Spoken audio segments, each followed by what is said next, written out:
world-class vision and world-class this. I'm a real leadership geek, honestly. I've spent my whole career reading books and chatting to people. I just find the whole thing and the announcement, the way it's been announced, bizarre. If you could move away from a model where teachers are so intensely focused.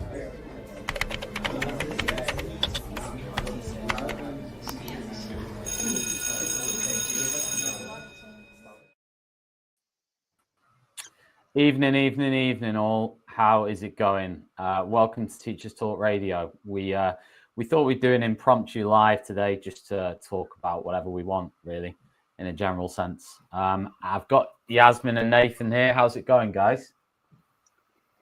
Yeah, good. I'm having like an extremely lazy day. Probably tell I'm actually in bed. Nice. Yeah.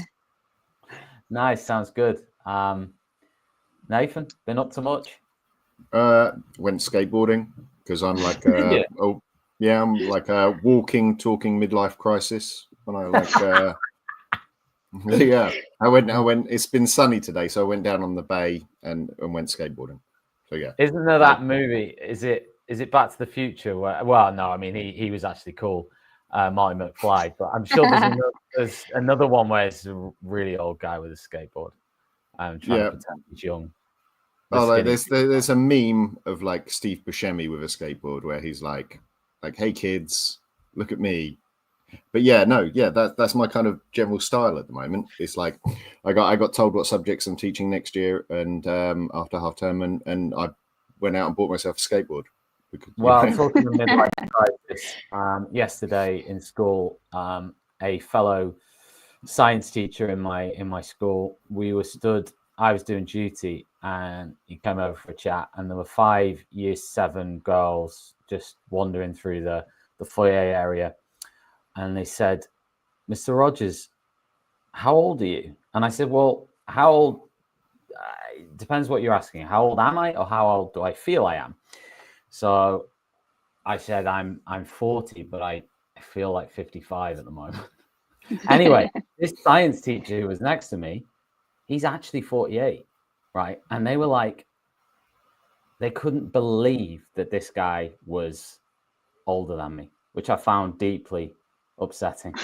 Because he does look like a bit like you, Nath. Like he's a bit surfery and a bit like, he regularly goes snowboarding and he's very active. Well, we can try out this now, Tom, if you like, because I don't think Yasmin knows the ages. I've just revealed my age. Okay, so how much younger or older am I than Tom? Would be? I mean, based on what Tom just said, I'm gonna just guess that you're older. I think Tom said that he was 40. Yeah. I would guess then that you're 42. I'm 44. Oh, 44. You do look very young. I mean, not that 44 is old. That. Yeah, but you know what, kids. I threw in some clues there. Tom had already gone with 40. I'd said midlife crisis, but I work with someone who's like the same school year as me, and there's 2 teachers in the sort of little department I'm in, and I'm one, and she's the other, and we're the same school year, and it is painful though, because like people do think I'm slightly younger than I am because of the immaturity and the buying skateboards and things, but they think that she's younger than me, so I get it all the time where it's like, oh yeah, like it's like a half compliment of like, you don't look as old as you could look, but you don't look as good as that person. Like they look, honestly, they still look younger. If I didn't know how old Tom was, I wouldn't have guessed that you were over 40. Now we start with some compliments. Yeah. I wouldn't have guessed. He's surprised, probably because he's. I don't know. Every time he sees me, look really run down. I'm not saying it's the look necessarily, but the sometimes the demeanor is of someone who's been worn down by the education system. Someone who's been slowly. I accept that. Maybe there's a question for you. We could get YouGov or someone on it to do like do teachers look old? Age? Does teaching age you? Does it? We need you. Have you ever seen that really viral video of the dad that recorded his daughter every day from birth to like 18. I feel like we need like a teacher version, like just get someone to like take a picture of themselves, like From a longitudinal NQT to, to like SLT, yeah, or UPS. NQT to quitting the profession in 3 years. It'd be like the shortest I was gonna long-form say. video ever. And then they'd have like a massive like uptick afterwards. Yeah, like a glow up. I quit teaching, and look how much better Look and way healthier I look. All the bags under my eyes have gone. I'm, I think there's something there. To be fair, today after school, I went for a run and a swim in the sea. I did the same thing last week, so I am trying to do a bit of a health kick. I'm playing football twice a week as well, so I'm really trying to do something. But the problem is my diet's appalling. Yasmin, you know that I drink inordinate amounts of Coke Zero. I eat a lot of empanada. I eat a lot of. I sometimes have a cerveza, a cheeky cerveza, Estrella Galicia probably, and just eat a lot of. I like literally today. I just ate a bowl of vegetables with no seasoning in them. Just nothing. Just I felt like I needed to eat raw vegetables. No, seriously. I honestly, I haven't even finished. Look. I feel like we should never feel guilty about our diet. Like, I genuinely believe that. Like, I feel like the human body is designed for you to just not be too hard on yourself. Well, you're a science teacher, so should we listen to you when you say that? Right. Well, like Tom, you will probably hate this as a concept when I explain my attitude towards food, but I don't like eating particularly. Right. Yeah, I don't get any enjoyment out of it or the stuff like that. I do it for show. So like I'll go out for food. I'll do it as the social performance. But I see it very much as just refueling. So I just I treat it as fuel. So literally sometimes I'll get home from work and I'll be like, look, not what wonderful thing should I cook for dinner or whatever. I'll be like, right, I need to just onboard some calories. what calories can I put inside the machine? And just go like that. So no, I'm the same. I'm the same. I'm a terrible sort of ready meal man / very quick sort of meals. Pretty predictable. I've just never. Is your lifestyle now though like cultural in the sense that you're in a different country, right? It's a different. Was it like that? Full disclosure for everyone out there. I'm in Spain, so in northern Spain though, which is a bit different than the southern, than southern Spain. It's probably much more Spanish in some respects, right? So yeah, probably yeah, but mainly when I go out for say food and drink, if I'm in, I'm probably eating similarly, probably. But the biggest difference is I'm eating later. I'm eating later, right? I mean, whereas in the UK, I'd probably be having dinner at 6:30 maybe. Whereas here, I'm having dinner at like 8:30 or something like that. Yeah. Yeah. I mean, the restaurants don't start serving food until 8. You can't go out until 8 at minimum. Nowhere serves food till 8. I'm really interested on this now, actually. Like as a thing, like what about like at school, like staff room attitude towards food? Is it like where you're at? Is it like an English school, or is it like like I don't know, loads of tapas? Well, to be fair, I mean my chain of schools before, because I had a stint not in the school I'm in now, but in another school that's sort of in the same regional area as the school I'm in now in 2017, 2018. And I know that a few years before I started there, so let's call it like 2013, 14, they had siestas for the kids as well as the staff, right? I mean, that's really cool. That changed. I mean, that changed by the time I'd arrived there.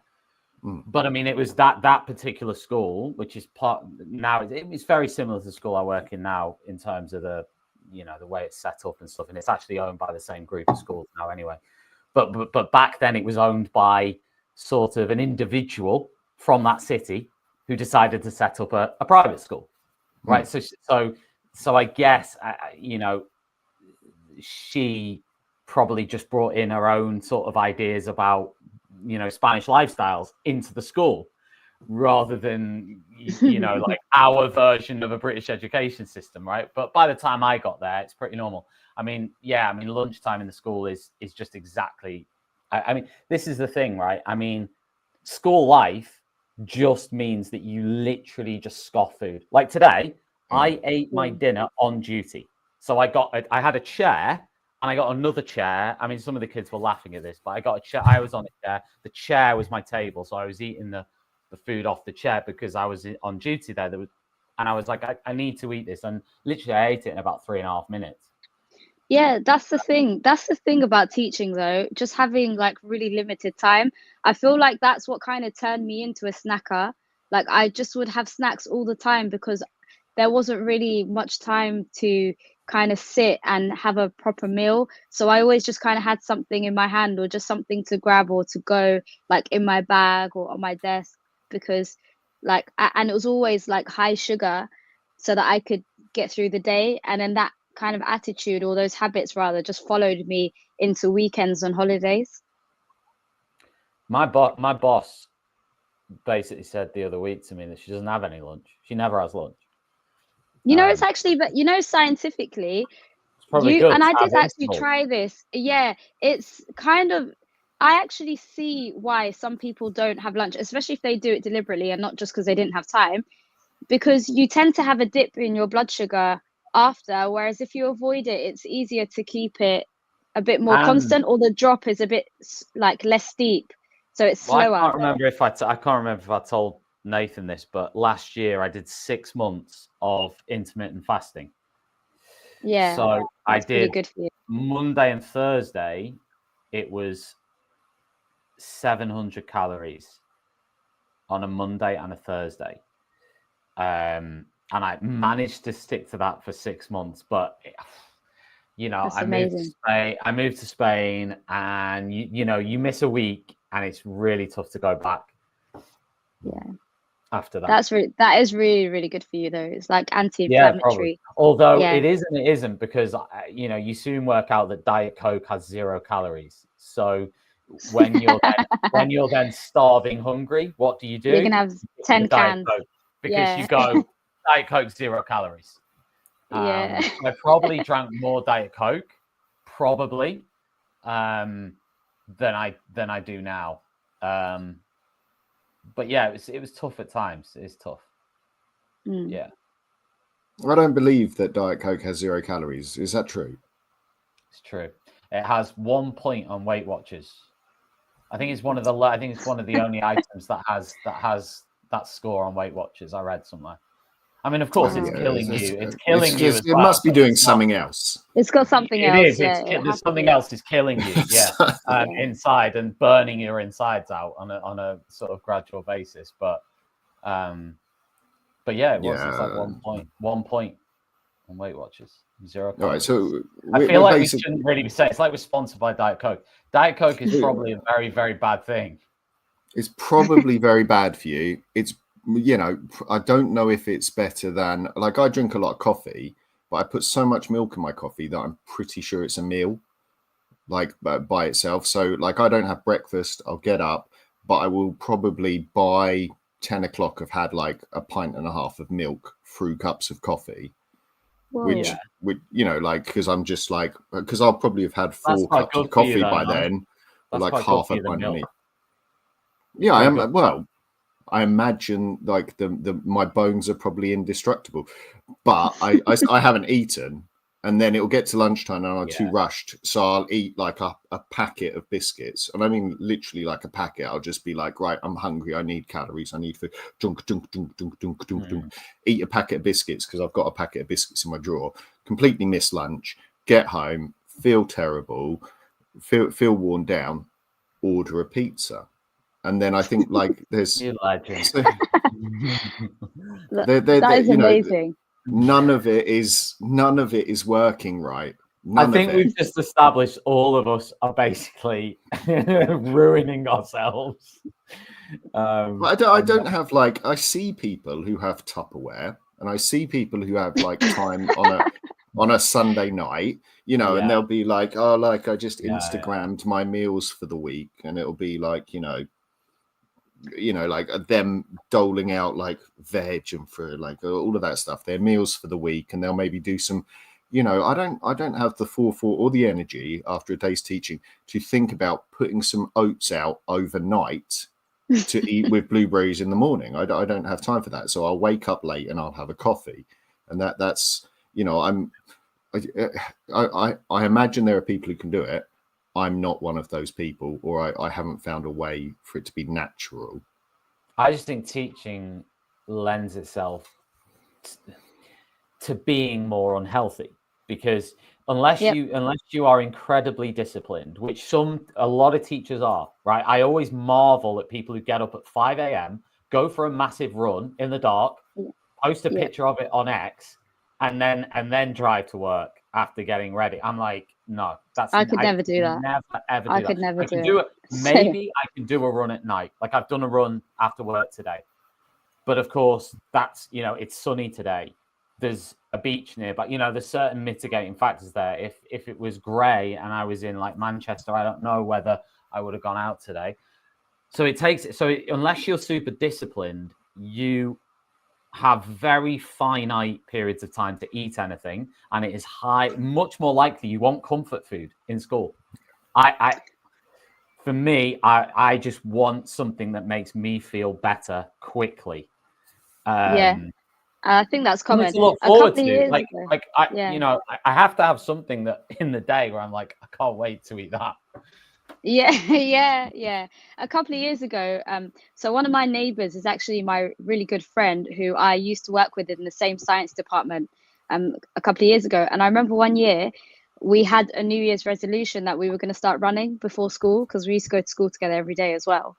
And I was like, so we were going to start in the first weekend of the new year. I think this was like 2022. And I was like, let's just hope. But then our plan was, if it's raining, our agreement between us was, if it's raining, we're not going to do it. Like, that's the day we're going to take off. So I was like, I hope that the first Saturday of the new year is raining. And it was. So we just never got started. But like, we told everyone we were going to start and then never did. I agree. I think the odds are stacked against you. I can think of examples of people who, like, I know of teachers who like proper cycle into school, not like your little commuter bike, proper, you know, road bike, lycra, cycle into school kind of thing. Like, well, I tried to do that. There are people who do it. I tried to do that 10 years ago. I bought a bike. I burnt the bike. No, I didn't really. But I bought the bike. I went in, like, I did maybe 3 weeks. Maybe I managed. But it was just such a faff. And, you know, you get to school, you're like, I probably need to have a shower or you know, and then that adds time on, and you're worried about whether you can leave, you know, when you need to leave the house and all that. So you sleep less well because you're worried about when you have to leave to make it in time. I mean, this is what I mean about it. Again, that was probably the mindset I was in at the time as well, which was, I mean, I'm still in that a little bit, but nowhere near as bad as I was in terms of like just the stress levels, just feeling like I couldn't do anything apart from that. You know, it's probably why I burnt out. But yeah, I did try it. I tried the whole cycling to work thing, couldn't sustain. But what I mean, I think like everything in teaching is stacked against you. Yeah. Do you know what I'm like? Sure. You know, that it's not a profession where it's easy to be healthy. Anyways, what do you think the most read article on TES is at the moment? Okay. Either I've seen something about behavior. No, I'm not cheating. So yeah, I'm either going. No, I'm either going with behavior, right? And there is a school in Liverpool where they are having to salute, and there's the mum's upset about it. No, so, I've seen that. I will guess. It's really obvious. It's really obvious. The one about the teachers on strike because No. of the poor behavior, or something to do with behavior and No. teachers getting like hit and stuff. Oh, No. Oh, I'll okay, give you wait. a clue. Inclusion, Give me a clue. inclusion. Nope. pay. Do you want me to give you a clue? It's Give us a clue. Yeah. Yeah. That's Pay. pay. And Oh, wait, the but the pay rise, angle. Wait, 4% pay rise. I'm going with the angle here, and the angle is the fact that, like, I think a quarter of it is unfunded. No. It is No, literally an article. Right, I'll tell about you. the It's 4% pay rise. It's like, It's literally yay. an article showing you the pay scales. Okay, so my next question to you is, Oh, what is the minimum that a teacher starting in September 2025 in England can be paid? Okay, well, that's hard because I teach in Wales, so I'm going to deduct 4% from whatever my estimate is. It must be around. Oh my God, it was so long ago that I was an NQT. I'm going like around 28. More. 30, More. 32, More. 33. Well, 32, Between 32 and 33. 32,900 is the absolute minimum that a teacher entering the profession in September 2025 can get paid. In London, the minimum, and it says, I mean, it's a bit misleading. It says for those teaching in London, this could be as much as, and then there's a figure. So I don't know if that's the same, but anyway, minimum for London? About 36, 37. More. It's changed now. Oh no, wait, because M1 in inner London would be about maybe 38 and More half. for this. With the Whoa. pay rise, the minimum is 40,300 for London. Okay. As in, with the pay rise. Yeah, with the pay rise for September 25. Wow. Okay. Because My issue that with it used is to be, I'd say before the last pay rise, that would have been about M5 in London. Well, I mean, the last 24, 25. No, M4. For the comparison, 24, 25, it's 31,600. 25, 26 is going to be 32,900. Yeah, that's what I'm saying. So, like, honestly, in 2022, I would say M5, because I remember I was a union rep that year. M5 was about what M1 now would be, with this pay rise. Yeah, M5 is according to so this is outside London. M5 is 40,400. Wow. Is M5, so that's outside of London. And in 25, 26, it's going to be 42,000 M5. I think it should be a rule, Tom, that no one can do this. They can't print graphs like that unless they're going to show, like, next to it, my electricity bill and my mortgage rate going up. Because it sounds like, as I say, like we're off. It sounds great. You know, there's more money. No, I totally agree with that. But to put another slant on this, it wasn't that long ago that as a when I started, I know it was 18 years ago, but I mean, fair enough. But even so, things have gone significantly up even in the last sort of 5 years, right? I mean, when I started, I was in Wales. Granted, I think I was on 20. Wow. When I started. Yeah. I started, so I was in an inner London school, and because I was willing to teach all three sciences, because I think a lot of academies have done this thing now where there are like different pay packages for like different people, and I don't really agree with it, but I mean, technically have benefited from it in the past. So my first school, because I was willing to, in my interview, teach all three sciences, they actually started me on M3. So I started on M3 in London, which at the time, I don't even remember what it was, but I think it was 35. Well, now, do you want to know what it is now? M3 in London? No, it was 37. I started on 37. Okay, well, now this September, it'll be 44. Wow. So it's gone up. I mean, I'm happy for teachers, but yeah, like I technically, I feel like I kind of cheated the pay scale because I did M3, 4, 5, and then I became SLT and then just went to the L scale. Yeah. But like, because I didn't start on M1, I remember I didn't really know what I didn't understand like teacher pay that well, but I do know that even the last pay rise did make a big difference for a lot of people.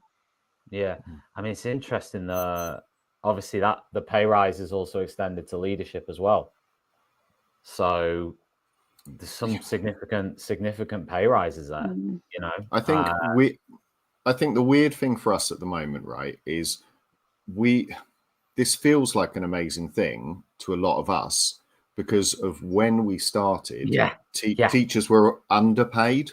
So now it feels like more. But to people, sort of the generation before, my parents were teachers, when they talk about it, I came into it at a low point in teaching where teachers, pay had been dropped or at least hadn't kept track with inflation. And then I came in there. So now going up this much back to, somewhat, or at least getting us a little bit higher up to where we could have been or should have been if we were tracking inflation, feels amazing. We're all going, oh my God, wow, that, this is a really good thing. When in fact, does it even get us back to where a straight line would have been from, say, the 80s or the 90s following inflation? Does it even get us back to where we would have been? Because it doesn't feel like when I talk to teachers, they're doing all right.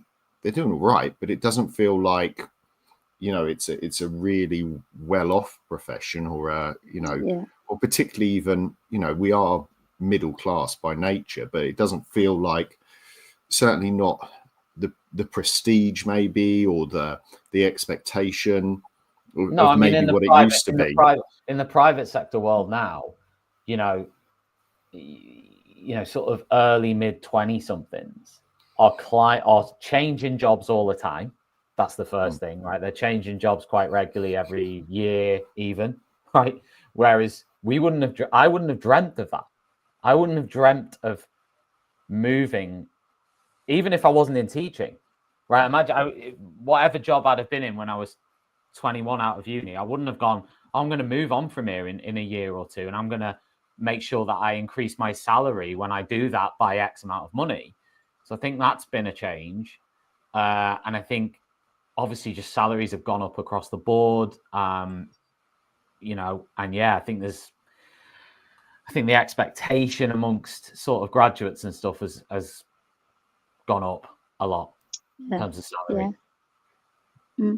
So I don't know. I mean, do you think that is going to be attractive enough to get enough people from a financial point of view? Do you think that's now sort of mid-range attractive to a graduate? I don't know if it's that. If that was the point, I don't think this is enough. If it's about stemming the flow maybe of people leaving, I think it might do something. And I think as like a signifier, as a story to say above inflation pay rise is a really strong message to be saying to teachers, about their worth, about their value, about, where the education system might be going, to rather than it being, oh my God, like I remember coming into the profession, the Gove years and things feeling like a battle, being that, we were referred to as the blob, it being very combative. And I can't imagine through that period. And now I think to reflect on someone saying, we've accepted an above inflation pay recommendation seems like wow, like, oh my God, they do value us. And I wonder if that's more the message than will we ever be competitive with the private sector, or will we ever, I think it is probably more of a gesture, more of a message to teachers rather than to potential teachers. Yeah, I completely agree with that, by the way. I think it will be better for retention than recruitment. And I think the biggest thing, a really big thing that impacts recruitment is just the wider mainstream perception of teachers. And until that changes, and you can stop getting on the news for refusing to follow like a school uniform policy, then I just don't think, until like the mainstream view of teaching improves, I think there will remain problems with recruitment. But this might be the start of it. Maybe this is part of a bigger push to rehabilitate the image of teachers in some way. Not that from our point of view, but to change it in the wider perception of, let's stop vilifying teachers. Let's start working and valuing them, because if we don't, we won't have any. Yeah, I think it's a start, but I also think there's still scope for using it to denigrate teachers. I think some people might be like, schools don't have enough resources for pupils, for some of the funding or some of the money is going into, lining teachers' pockets. I still feel like there is scope to use this against teachers. But I agree. I do agree. I see what you're saying, though. Oh, 100%. And, I wouldn't put it past, a couple of weeks' time, we won't be getting headlines pitting teachers against doctors or against nurses, saying, oh, teachers got paid more, nurses aren't going to be. Who do you value more? And all of that divide and conquer stuff going on that always happens. Yeah, watch in September when there are like news articles that say, after their lovely long holiday, teachers are now going to be earning, X amount more after they've just spent 6 weeks off, whilst everyone else, like doctors have been saving lives, and the police have been dealing with issues, whatever. Like I see that coming in September. I sound like such a cynic. No, do you know what? I remember saying to like a younger member of staff in the sort of the COVID years, and they were like, oh, there was, I think it was nearer the start when we were clapping people, and teachers were included in that clapping as being, valuable people. And I was like, just wait, because soon it will be our fault. It will be our fault soon. Just brace yourself, because closing schools will be our fault, and we will have done it and damaged the world or whatever, and we'll be, be hated. And it feels, you're right. It feels maybe a little like that we've got a little storm coming, and some of us might sound cynical, but we've been through it so many times now. Yep. No, I hear you. Another article in at number, I think it's in at number 3, was teachers at Outward Grange to strike over longer school day. And a letter to parents from the trust says both NEU and NASUWT will strike next month over a plan to extend the school day to meet minimum expectation. Let me hang on. Let me find out more. And what's that? What are those expectations? No idea. Like, had they made some sort of mistake in their timetabling and not given everyone their full schooling hours? I'll tell you right now. So,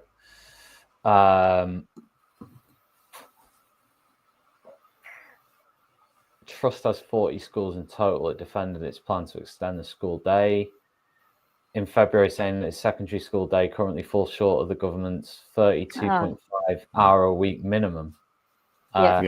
It is proposing to increase the length of a school day and teaching contact by 30 minutes a day, so the day ends at 3 p.m. rather than 2:30 p.m. Like, that's a real problem. Depends when they start, though, no?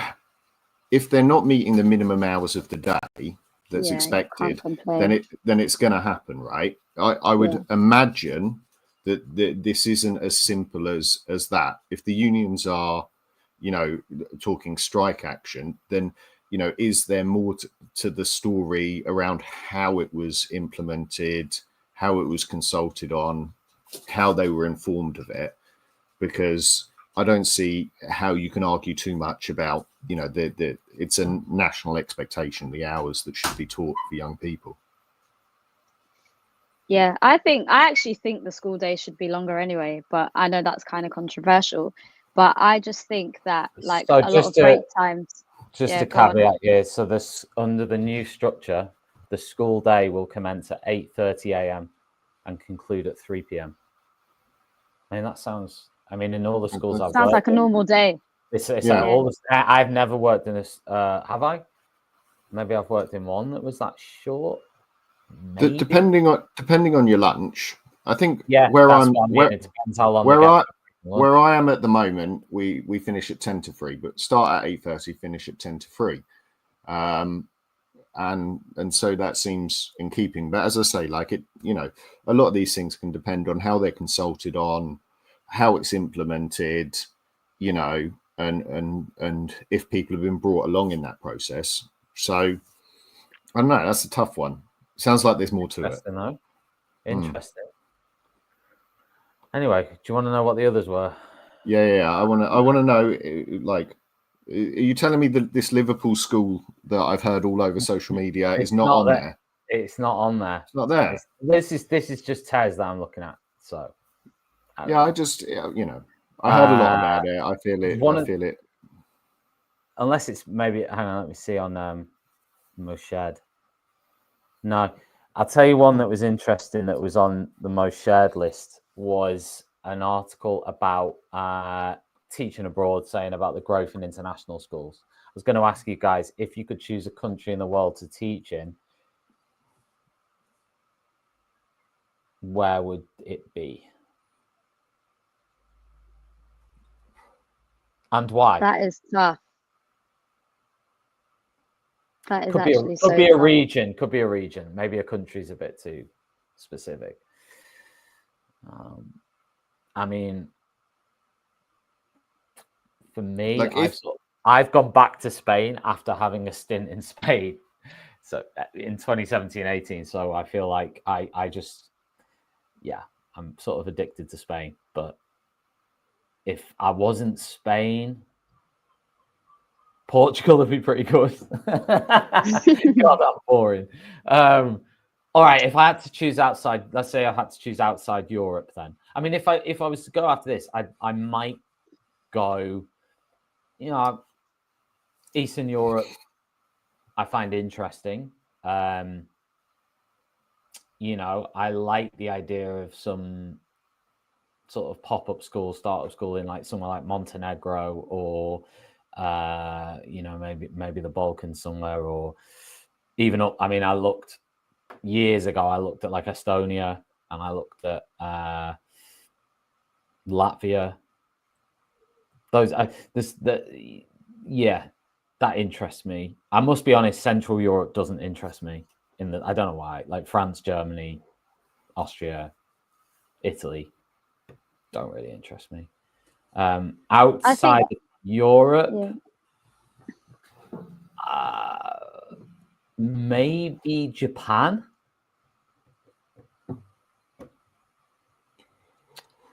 You could join Will. Will's there, isn't he? Will's there. Will is that. Will Mercer, our fellow TTR host, is in Japan. So was Megan Goods, fellow TTR team member. I think I'd go. Honestly, I don't know, but I'd want to go somewhere like hot. I think maybe South America. I'm not sure why. I feel like I've been doing. I've been learning Spanish on Duolingo. But I don't know. I've got a friend that's moving to South America to teach. She's really into sport, and like I've had family recently visit South America, and it just looks really nice. It looks really nice, and I just thought, I don't know though. I feel South like America is a big place, though. I think you need to. I know. I mean, that's like saying I want to teach in Africa. Like it's just like I don't really have an answer. Yeah, I know. I actually did a school year in Africa. I did year 5 in Egypt. Oh, nice. It was totally different. Totally different. I used to get a school bus in the mornings. Everything was done in Arabic. I didn't speak. I didn't know anything about Arabic, but I learned it while I was there. I was there, and it was actually really fun and really different. We had a horse in our playground. That was just so different. When I came back in year 6, I really struggled to like readjust, even though I went back to the same school I'd been in from nursery. It was just so hard. Like I remember we were doing like geometry. I was doing like circle theorems in maths, even though I was like 9, 10. It was really cool, to be fair. I had a great year. But I don't know. I don't actually have an answer. Just said South America. While Nathan's thinking about it, should we give a shout out to John Cat and just why say not?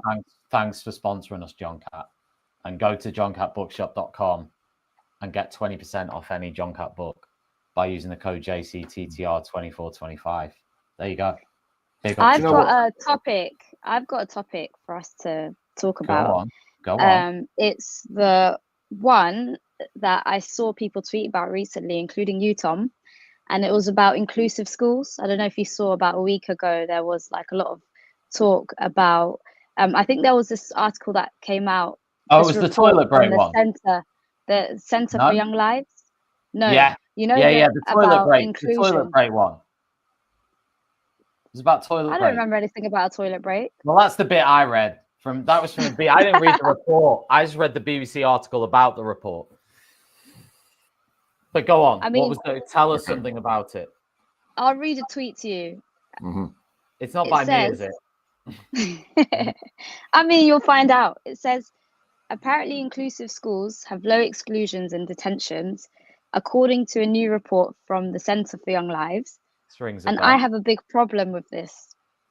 If bullying is rife, if teacher abuse is habitual, if students don't feel safe on the day-to-day, then to be truly inclusive, you might need higher exclusions, especially in the short to medium term, and a rigorous detention system. Happy for exclusions and detentions to be low if behaviour is fantastic. Otherwise, it's just a race to the bottom. Yeah, I know who said that. and I stand by every word of it. I think, by the way, I think it's a completely valid. I just thought, because when I typed inclusive schools, it's actually the first tweet that came up. So I just thought, I'll read this one. But by the way, I think this is totally valid, and I thought maybe we could talk about inclusive schools generally. I just kind of read your tweet to remind you, but I think it's a great topic to talk about because loads of people tweeted about it last week. I can't remember everything that was said, but I do feel like there's this kind of and by the way, you didn't say anything wrong there, Tom. I actually agree with you.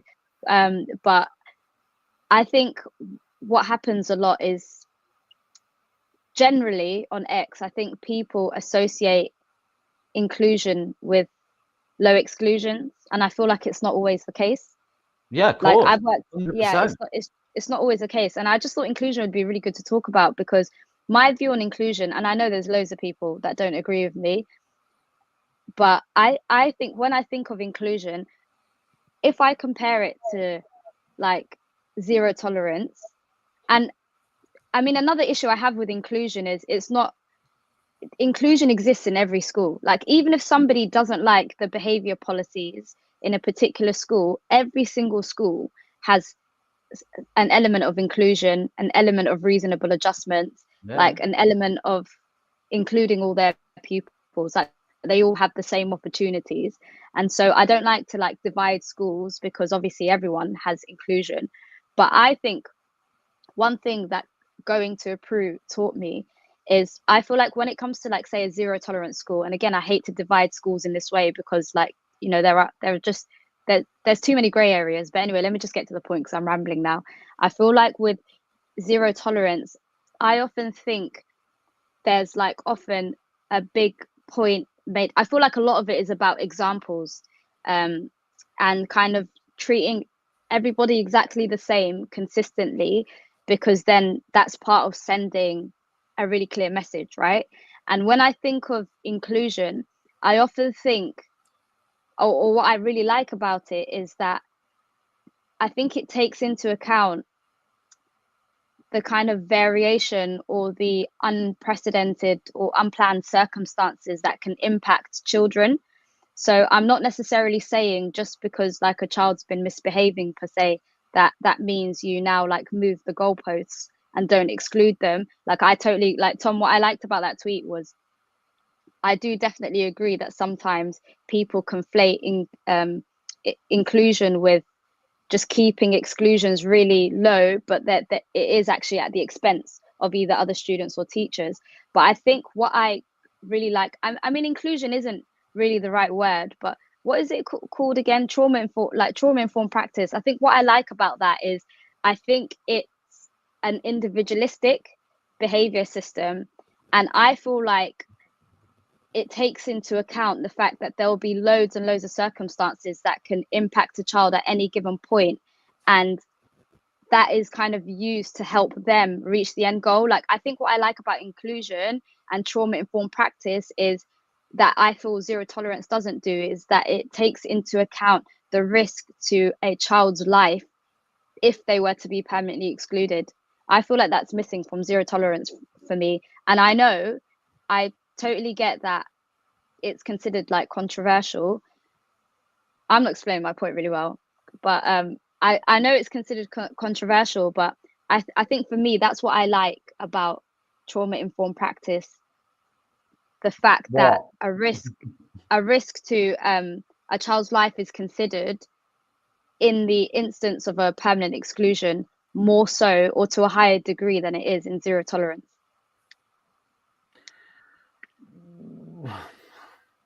Yeah, I mean, maybe. I mean, the thing is, I mean, again, it depends what zero tolerance means. Zero tolerance to what? I mean, there'll be many out there saying, right, these schools have zero tolerance to uniform infringements, and kids get, permanently excluded because they say boo to a goose, right? Which, purely anecdotally just doesn't happen, because to exclude somebody, there has to be a process. They have to have done something, right? But that's what I mean. Like, you know what? Sorry, Tom, to interrupt you there. No. Honestly, I'm not really explaining this well, but you know what? You just reminded me. I feel like a lot of behavior policies are very reactionary, and a lot of the time, I actually think it's quite easy to predict a child that could go on to become permanently excluded, especially in the case of persistent disruption or persistent disruptive behavior, because they'll be doing a lot of the same things again and again and again. And yes, there's a process, but I often feel like this process is missing. I feel like it kind of is missing preventative measures put in place. And I know that I disagree with that. Every school, no matter how strict they are, will try and do a lot of things for students who are persistently disruptive. But I also feel like a lot of these things don't work and schools still continue to use them. Like, for example, one of the first things that happens to a child that like disrupts a lot of lessons is they're put on a report, right? And people say, those little paper reports that haven't changed since I was in school, that like teachers have to sign and then tutors have to check, and then a head of year has to check or whatever. Like, I feel like that's useless. I don't think I've ever known of a child that something like that has helped particularly. I disagree. I've seen that be effective, at least in the short term. I think it's only if you think of children on like a bell curve, like say all children in a school, if you think of them on like a bell curve, the overwhelming majority will like fall in the middle. And that's like the children who are well behaved, follow most instructions, might get the odd detention, might have the odd bad day. Like, the overwhelming majority will fall in the middle. And then you've got two extremes where you'll have a minority of students that are just, doing the same thing again and again, and like they're exhausting a lot of the school's resources and time and stuff like that. I feel like if you put all kids on a bell curve, I think reports only work for those children that form the bulk of the bell curve. So like, not the extremities. Like, if you've got a child that's persistently disruptive in every single lesson, what does I work? don't think. All right, Tom, So can I jump? Can I jump in? Because I agree, but I think that's kind of the point. And I think of behavior policies far more like a filtering system, right? And so you talk about those ones that it does work for and those ones that it doesn't work for. And there will be some children who a stern look from the teacher works for. And that is your first filter. And if they pass through the first filter and it hasn't worked, but 90% of them you've caught with that first filter, then a detention, and that catches some more with the second filter, and some still get through. And then you might have something more punitive, like a fixed term exclusion, which maybe is enough to catch some more in the right situation. But you're filtering out with these different behavior systems, filtering down to where the problem is. Now, the bit where I have in it, where it stops working, is I don't think a lot of people know, or probably don't have the money to do much with the ones who get through multiple levels of that, where actually, if you've excluded for 5 days this school year already that student, I don't think another 1 day fixed term exclusion is going to change their behavior. But at that point, that filtering system of behavior, which I do think works, and where people kind of make a false assumption sometimes is they take something like, a after school detention or a lunchtime detention and apply that to the child who would have got through all of the filters anyway, right? Who that was never going to work for, but we go through the stages. And so they say, this child who, massive problems in the community, lots of risk factors around them, an after school detention they're not even going to turn up for. Well, we know that because that filter really isn't going to catch that child anyway. We need something else. At that point, when you get to talking about inclusion, the reality is anyone who complains about inclusion, we have as inclusive schools as the taxpayers are willing to pay for. And that's the bottom line, because you can reduce exclusions. You can feasibly think of a system where there would be no exclusions, but you would need to increase pastoral time. You would probably need to increase release time for all teachers to give them that time to work in a trauma-aware manner and plan their lessons as such and be aware of their students and do mentoring sessions. The cost of it, all of those pastoral officers. So you can be as inclusive as we can afford to be. And I think a lot of schools do a fairly good job with being as inclusive as they can with the funds that they've got. Or I don't think to flip that round, why should people pay for individuals who refuse to take any personal responsibility for their own behaviors? But at that point, that's not an educational, that's not, is it possible? That's almost no, I'm agreeing with you. I'm saying what you've said is possible. I mean, what you've said is feasibly possible. And that's where we get to that political decision of like, okay, a bit like anything, how much should the state help people who don't want to be helped or appear to bite the hand that's feeding them? All of those that's kind a of bigger question. aspects. And obviously from my perspective, I mean, it's a very tricky one, but we've gone so far down the path of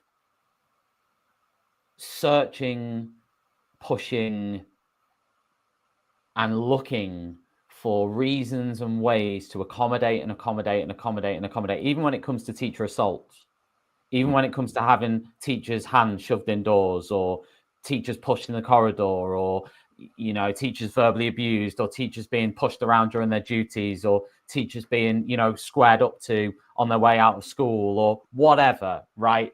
Blah, this goes on. It's how far we want to go.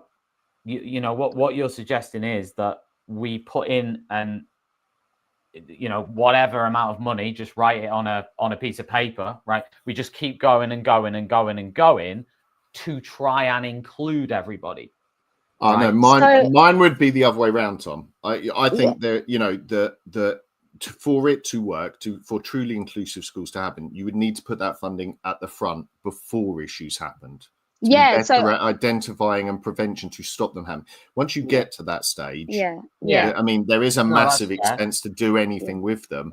But if you wipe the slate clean, or said, actually, do you know what, our year 7 cohort, or even our year R cohort, we're looking again at Sure Start, right? And that was in the news this week about the fact that Sure Start really worked, right? Heaven forbid we've realized that setting people up to succeed is better at helping people succeed than dealing with the aftermath of people failing. Yeah. But there's a cost, you know.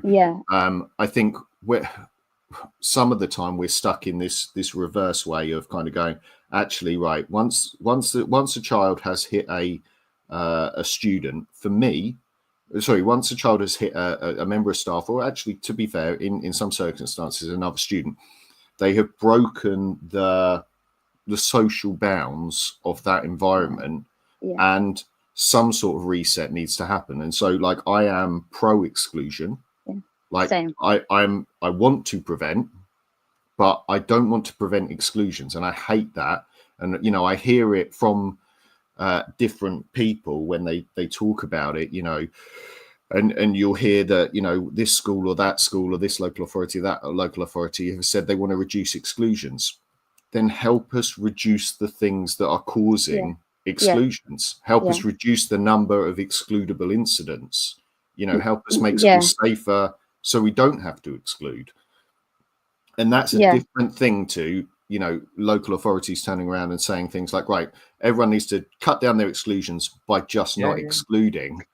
You know, that's a terrible idea. I agree. Nathan, I feel like Nathan's just explained it way better than me there. Like, I genuinely feel very like scatterbrained today. But I, for the same reason, can't be against exclusions. I'm actually a governor as well, where I unfortunately do have to sometimes uphold a decision to exclude children. So like, it's not a thing of me saying like, you know, no children should be excluded. But I think Nathan put it really well there. The point I was trying to make, if we go back to the bell curve, is like, I feel like a lot of the current preventative behavior management strategies that exist only really exist for the children in the middle of the bell curve and not the children on the very ends of them. But that's why I asked 5 minutes ago.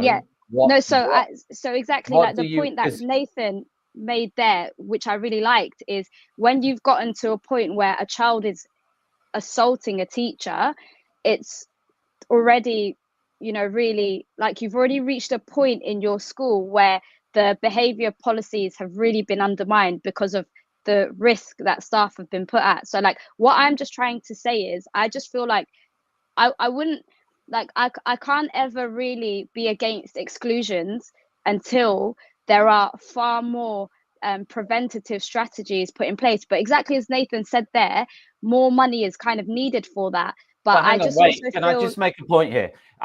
It really grinds my gears that there will be kids who are struggling to learn, who are fantastic kids, who deserve the world. They are in a classroom of 28 or 30, or in some cases 34. And you guys are suggesting that a student who is consistently abusive, consistently disruptive, consistently makes the wrong choice, okay, is going to get a one-to-one tutor. No. That's what it is. We're saying that. I think there are things you can do before that point. Yes. But can I just say as well, if a child is disrupting a lesson, like they should, that no one should have to put up with like repeated disruption. I don't like support that at all. I just think there are loads and loads of strategies that can be used. Like, I just feel like there aren't enough preventative strategies that are used in teaching. I feel like teachers often don't get enough training in those strategies. Like, if I just use an example, a couple of years ago, I had this year 7 student who within a week, like, just knew that we were going to have a really tough time together. You know, like, he just from the start, his behavior is really tough. And I just immediately thought, I'm going to try practice my own kind of, you know, preventative strategies. So I made like a personalized, and I presented it to you before, Tom, at the TTR science of the Teach Meet last year. But I just kind of made, I just looked at what he was doing wrong in that first week. Obviously, I followed the school behavior policies. I escalated it. I used the, you know, traditional sanction system that week whilst I was kind of observing him. And then I made this really, you know, personalized to-do list to just kind of help him, or to see if it would work. So it was essentially a set of instructions that I could see he wasn't following, and I just wrote them in the first person. So, you know, but for everything. So like, you know, I will come in and I'll get out my reading book. I will write the date and title. I will underline it. I will this, I will that. And then he just had to tick it off. And then at the bottom, what I did, because I just thought, look, this child is just going to end up stacking more and more and more behavior points. That's going to then become evidence. That's going to then be the school. And, no criticism of the school. It's a really inclusive school, and credit to them that I could even use these kind of strategies myself anyway. But I just thought, I knew if a year 7 child in their first week has already got behavior points across every single subject, giving him a couple more isn't going to do anything. And so inclusion for me was being considerate of myself, of that child, and also the rest of the children. I thought, I'm going to actually try this list. So rather than sanctions, what I had at the bottom, and I put it in red, I literally printed it in red, was I put a set of things that he had to avoid. And I would tick those. So it wasn't necessarily him. I would tick those bit in red if he did them. So things like, I called out when I was supposed to be working in silence, or I disturbed another people, like a etc. report? Because report cards. No. So what I did was, instead of give him a sanction or a detention for those things, I basically took away any previous positive achievement points that he achieved. So I used it to kind of negate the other stuff that he'd done correctly. So he could get a certain number of achievement points based on the previous part of the list. And what I did at the bottom was I would use that to hold him accountable at the end of the lesson and take away. So I would be like, yes, you've underlined date and title, or you put your hand up to answer a question, but you also spoke to a person out of turn, or you disturbed another people, etc. And what eventually happened was he learned.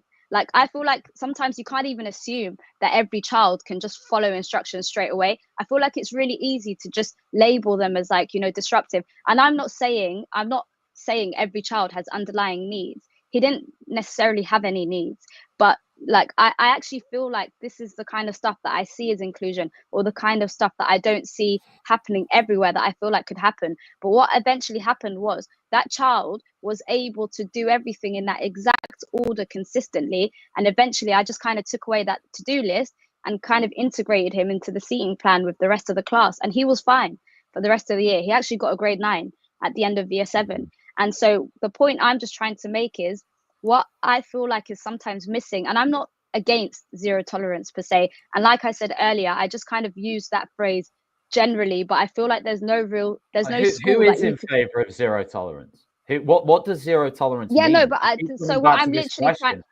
literally trying to say is, I don't like those kind of totalistic statements zero tolerance, trauma informed, because there is no school that is just one thing. Schools are really dynamic and complex. So but I'm just using zero tolerance in the context of the kind of behavior management strategies that typically you'd see labeled as zero tolerance. Do you know what I mean? Just so that I don't end up going on a massive tangent again. But I just think what's missing from a lot of those kind of stricter behavior policies or systems in schools is, rather than supporting a child as lowering the standards or not holding the line, I feel like you should see it as just putting more things in place to help them attain the same high standards. So I didn't change the standards or the expectations there for that class. Do you see what I mean? I didn't ignore the school behavior system, but what I did is I just put more steps and more things in place, and that's what I see as inclusion. So I know it's taken me about half an hour to get to my point, but I just feel like that's really missing, and teachers don't get training on a wider range of strategies that could actually really support the children right on the ends of the bell curve, who are typically most likely to get excluded. I think, the thing for me with it, and and I applaud what you did, right? You taught a child how to engage in a learning environment, right? And what year group was it? Year 7. Year 7. So do you know if he was having similar problems in primary school or not? I don't know about primary school, but I know that he was in every other subject, because it kind of got to a point where you could, other teachers in other subjects that taught him would come and observe me in science. Okay, so you went above and beyond. You took the steps, or whatever way we look at it. The kid needed a bit of help, and he provided with that appropriate help and things. I think that the problem we have as a system is we're dramatically underfunded to do that, to take time to do it. Because like if you had been, you know, an NQT, or you'd been too stressed out by work, or like, you know, whatever, any number of situations. In fact, he had 8 other subjects that didn't do what you did, right? And he had his primary school that didn't do what you did. Okay. And so I think that opportunity to act is missing, and will always be missing if teachers are overworked and overstressed and doing too many other things. And that's why, you know, I think there is time for fun, for if people want more of that, which I think they should do. But equally, I think we need to be realistic about the time that it takes away from other things. And that's what it always come back to, is, you know, that half an hour pastoral conversation that a teacher could have at lunchtime, talking about their favorite football team or whatever to win over the one child, is a conversation they could have been having to move a child from a B to an A, or an A to an A star. And there will always be this cost kind of balance between who gets support and who doesn't, because, you know, we focus at certain points. You know, there's the CD borderline, as it was, and I talk about that because in Wales here we still have letter grades. You know, I know it's numbers in England now. I just drop something in as well? Is in the example you gave, Yasmin, as well, is, you know, whatever it is that a teacher's doing, important thing is 2 things. One, behavior is authentically better, and it's not sort of a I'm bribing you to do something by whatever means that I have, whether it be whatever, right? I'm doing anything to just keep you in the room, even though you're being sort of subtly rude to me. I'm doing X, Y, Z, and, you know, I feel better because you're slightly better than you are wherever else, but actually it's still nowhere near good enough. But sort of that whole, you know, Look, Tom, maybe it's about making the teacher themselves feel better about saying, you know, there's something happening here, but actually, you know, I'm not saying this is your case, by the way, but I'm saying that it often happens if someone says, oh, I've transformed it, I've done X, Y, Z. But when you actually get into it and you actually really look at it, you're going, that's slightly better, but is it because you're bribing them with that? And also, it's still not anywhere near the sort of levels of like standard sort of respect that you really are trying to aim for. I don't really know what point I'm getting at there. No, Tom. Look, Tom, I completely get what you're saying. And to go back to that tweet, actually, one thing that a thing that really stood out to me about that is you mentioned like a race to the bottom, and I genuinely totally agree that one of the things, like even in the example I gave, even though yes, like it worked in that instance, I am just one person, that was one child, there is a lot of scope for it to go wrong. I completely agree with you. There is a really thin line between you know, what happened there and like bribery or like a lowering of expectations. I totally agree with you. And like, to just tell you another story really quickly, and I promise I'll be quick this time. I once worked in a school where vapes were allowed.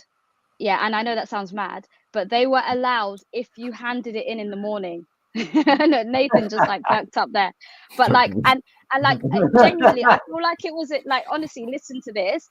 I was like so like, you know, pro inclusion and like all of this, and then I went there and actually a lot of my views reverted back to being like a lot stricter actually after I went to that school.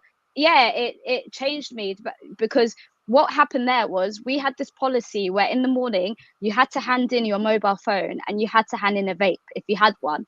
I would have to put it in like a sealed plastic wallet, whatever, with your name on it, and you'd get it back at the end of the day. Now the thing about vapes was you could bring it to school with you in the morning so long as you handed it to staff. I was SLT there, but I wasn't. I had nothing to do with behavior. And then you get in those sort of cultures, you get the whole thing of, well, if you're really good in the morning, we'll give you your vape during lunchtime, right? Honestly, Tom, it's like you read my mind. So I'll tell you. I will tell you what happened.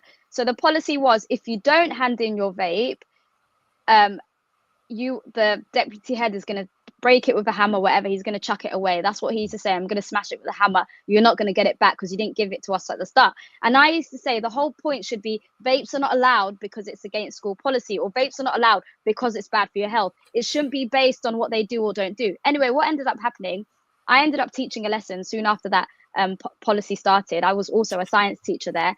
And I just saw this like kind of cloud.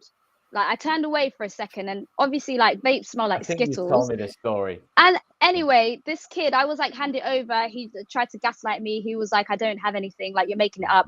Got the same deputy head who made the policy. He took this. I eventually got the vape off the kid. I gave it to the deputy head, and they left together.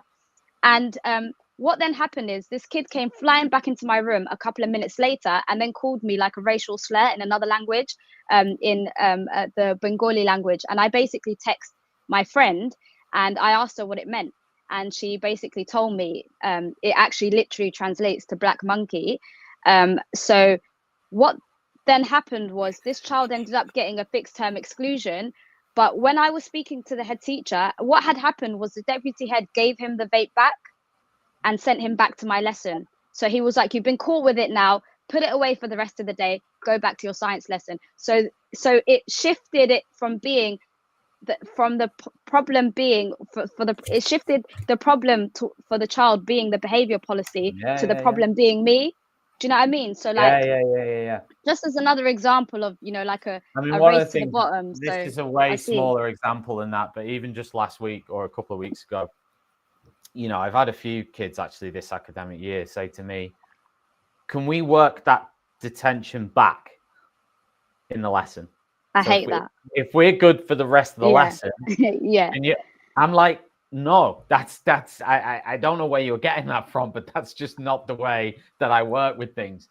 That's not going to happen. I always say you can. That's a much lesser example. That's a much lesser example of what you've just described, but it's the same thing. It's this whole idea of, it's like I say, it's this whole idea of no matter the cost, and what you've just said is a perfect example of this. No matter the cost, we are going to accommodate. We are going to, now I'm not saying we shouldn't try to accommodate because that's part of our jobs, but you know, there's got to be some boundaries in terms of, you know, what we as adults, just normal human beings, are going to sort of tolerate. And sometimes I think the levels of toleration go so low that they're almost on the floor, right? Fortunately, I no longer work in a school like that. I mean, part of it though is again, it's really tricky because the school I'm thinking of in my head that may have been a bit like that, they were it wasn't all about, you know, some people will say it's just the leadership. It's just on the leadership. They're not, you know, it's just the leadership, right? I don't fully buy into that. I don't fully buy into that. I understand what people are saying, the leadership, the policies and all that, and the staff all working together, it all makes a difference. I get it. But I do not buy into this idea that you can take, you know, it's a little bit like what I said about Ofsted judgments, but saying this school's rated outstanding. Take the staff out of there, put them into the school that is currently in special measures where there are a ton of kids who are running, who you know, it's not even running riot. They're just completely disengaged with the idea of needing to learn anything. Okay. You know, actually, I think Ray last week on TTR was talking about this, you know, talking about the difference between kids in London and outside London, talking about maybe aspiration, maybe, you know, sort of interest in learning and what I don't.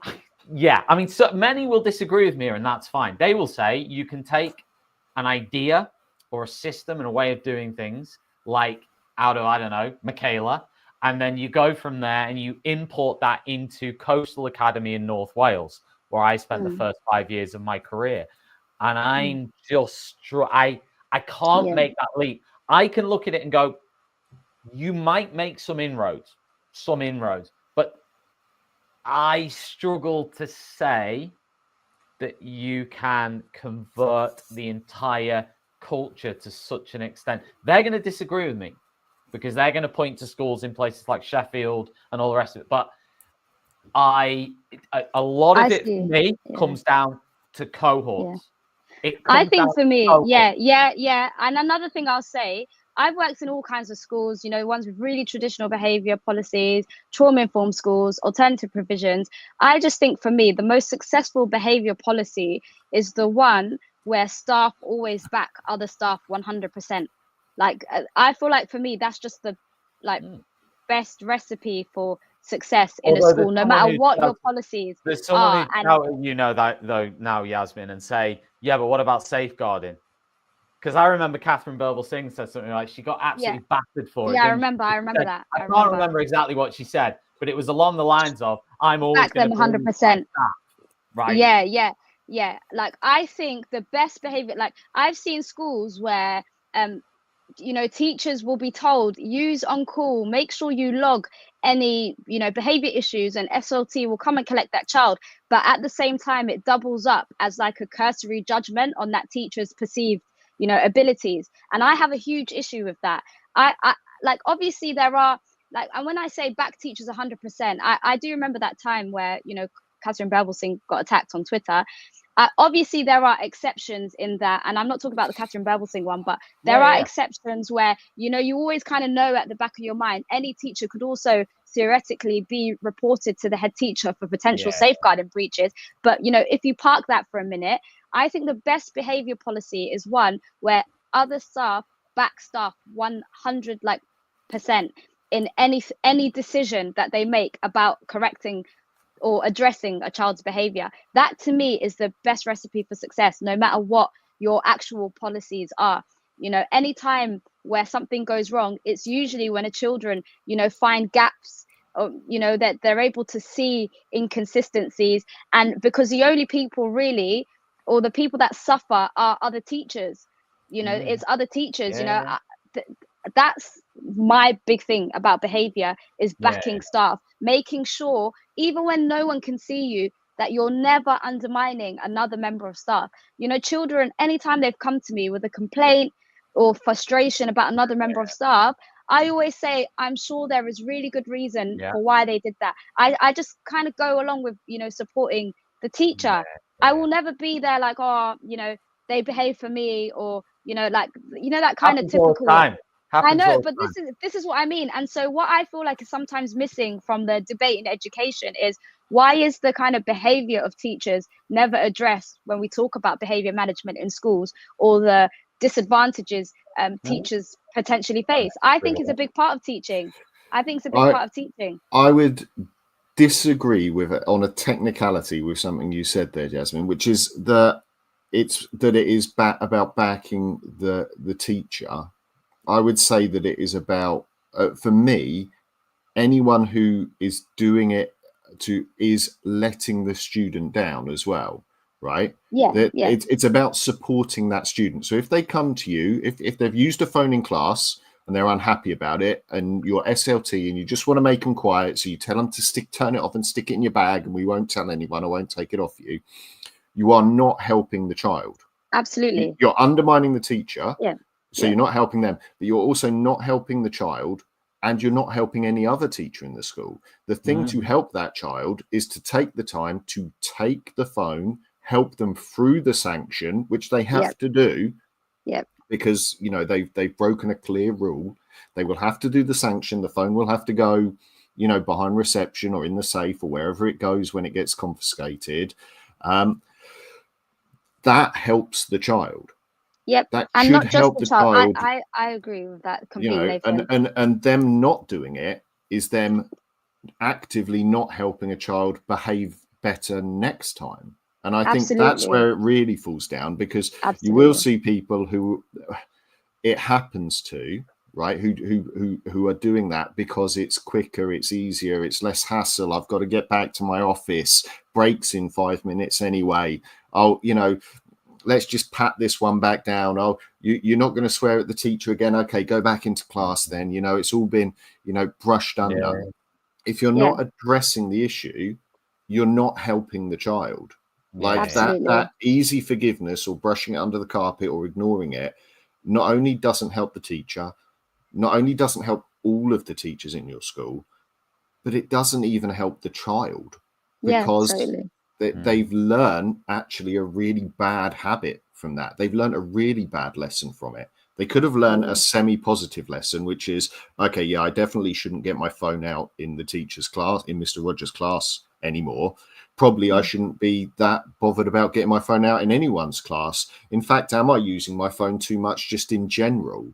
You know, or is it a bigger issue that I've got concerns at home that, you know, that I'm worried about my phone or things, and I need to speak to someone to get help with that about?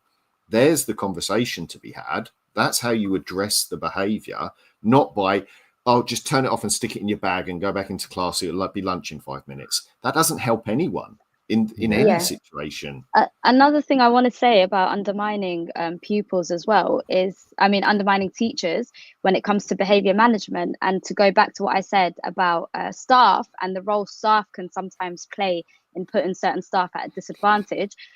Last year I was in a role where I was a senior leader and my responsibilities were behavior for learning. So I would observe a lot of teachers and kind of help them with behavior management strategies in their lesson.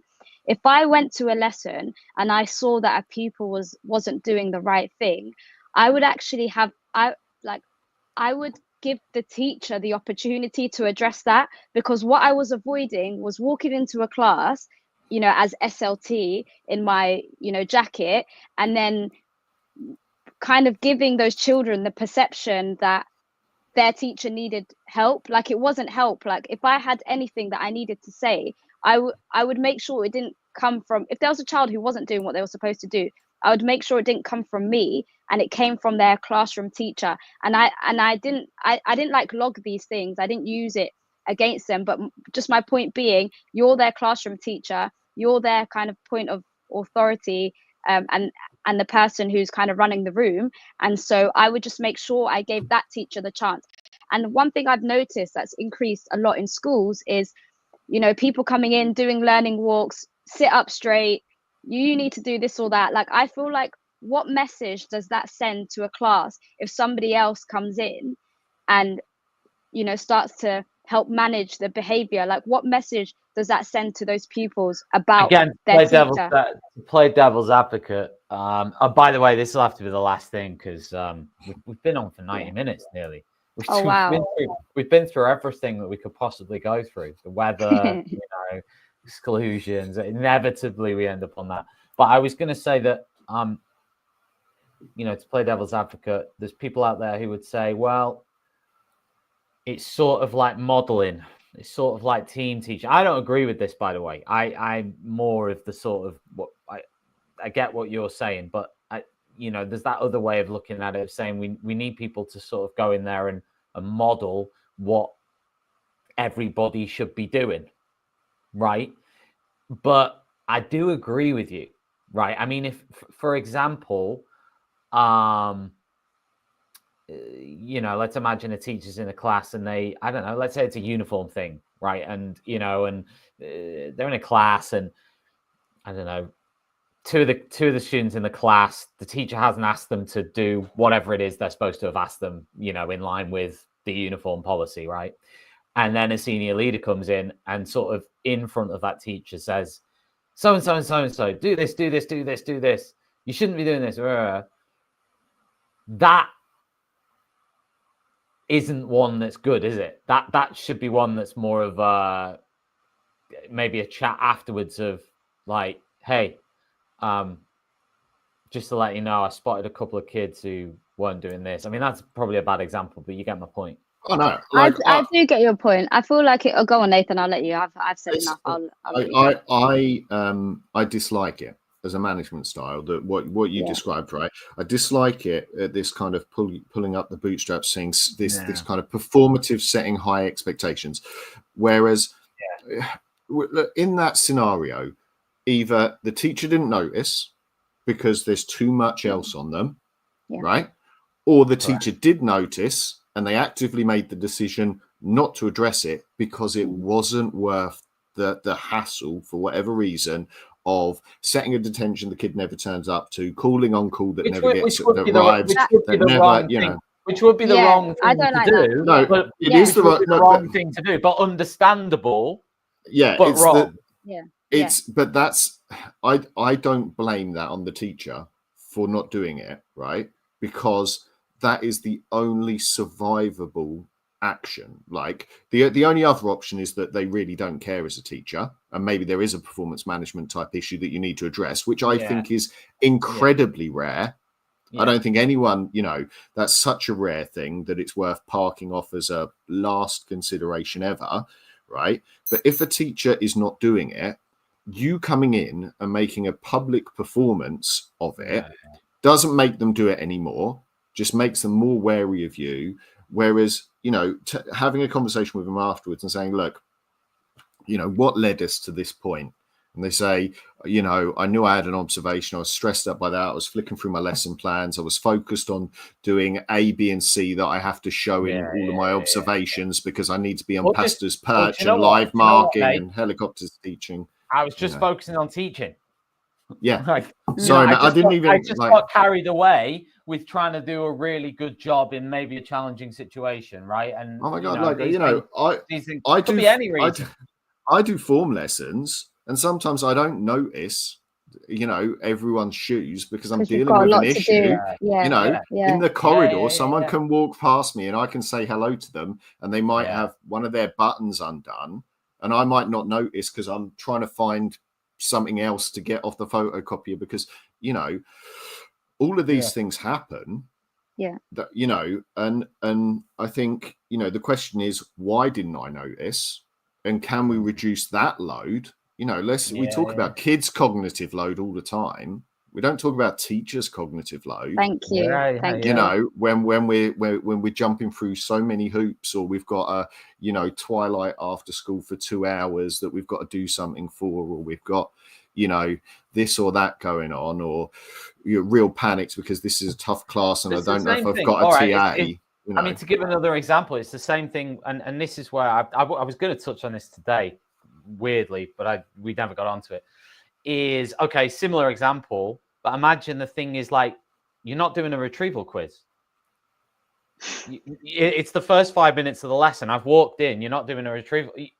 That sort of why isn't that happening? Right? It's the same thing, right? It's like, normally I would try to do that, but whatever the reason is, there shouldn't really need to be that sort of lack of trust sort of situation of, are you trying to undermine whatever it is by not doing this? Well, obviously 9 times out of 10, that's 1 in 100 that might be the case, right? I mean, 99% of the time, it's just going to be a teacher trying their best, maybe doing what's best for that class in that situation, maybe deviating from the handbook, maybe deviating from the scripts and the everything that needs to be blocked in at particular moments and times. Okay, same thing on the behavior issue, but it's a different thing. But it's the same thing. It's like, how do we approach? And this is where next time we do this, we'll have to talk about this, learning walks, because let's do performance I've management. got so much to say. Do performance management next time. Let's do next time we do this. We'll talk about. Well, we'll touch on that. I mean, I like the idea. We'll also do our usual thing of looking at what everyone else is reading, right? Because then it's not just about us, right? I'll quickly type up a test article and get it to the top of the. Why performance management sucks most of the time. So much on that. It's so much on that. I've got so much to say. Even the new age stuff, it's like our performance management is just unbelievably sort of holistic. And when you actually look at it, I don't know, we could discuss this. We could discuss this in great detail another time. Guys, it's been a pleasure. Thanks everybody for joining. We've had quite a few comments, which I haven't put up. I'll say shout out to people who've commented instead of putting the comments up. Anna said, hi, give us a cheeky wink. Paul's been watching, so thanks, Paul. Quite a few people have commented on the salary thing. So Sarah commented saying the UK average salary is 37k. to my mind, if you study the subject in depth and then study to teach, you should be on that amount at least as a teacher. It's fair, isn't it? That's anyway, guys, we could go on and on. So, guys, it's been a pleasure. We'll be back again soon on TTR. Keep watching, keep subscribing, keep liking. Drop us a like or whatever on YouTube or X or wherever you've watched this. And we hope you've enjoyed the chat. See you later, guys. Bye bye. Outstanding and world-class vision and world-class this. I'm a real leadership geek, honestly. I've spent my whole career reading books and chatting to people. I just find the whole thing and the announcement, the way it's been announced, bizarre. If you could move away from a model where teachers are so intensely focused.